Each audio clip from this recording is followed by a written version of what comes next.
السلام علیکم ورحمت الله. زه یم ریاض کار او د تل په څیر تاسو ته په یو نوې ویډیو کې حاضر شوی یم. په دې ویډیو کې به زده کړو چې موږ څنګه کولی شو چې په واتس اپ کې د یو چا شخصي خبرې له خلکو پټې کړو او یو بیل لاک ورته واچوو.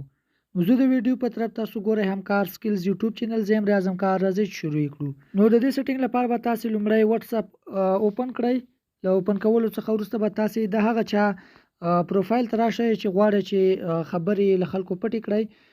نو زه غواړم چې د دغه کس خبرې له خلکو پټې کړم. نو د پروفایل په عکس باندې به کلیک وکړئ او د په آی بټن باندې به کلیک وکړئ. د انفو ته به راشئ، ښکته به تاسو راشئ او دلته تاسو ته ښکاري چاټ لاک.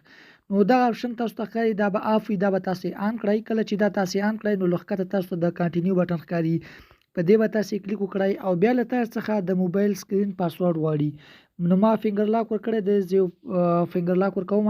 نو دا موږ ته آن شو.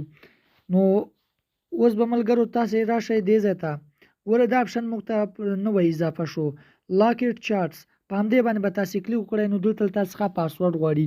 کله چې دلته پاسورډ ورکړئ نو هغه خبرې یا د هغه نفر پروفایل دلته راغی. نو په ډېر اسانۍ سره تاسو کولی شئ چې په واتس اپ کې د یو چا شخصي خبرې په ډېر اسانۍ سره پټې کړئ. نو که ویډیو مې خوښه شوې وي ویډیو ته لایک ورکړئ، زموږ چینل هم سبسکرایب کړئ. میلاویږو په داسې نورو ښکلو ویډیوګانو کې. تر بلې ویډیو مو د خدای په امان.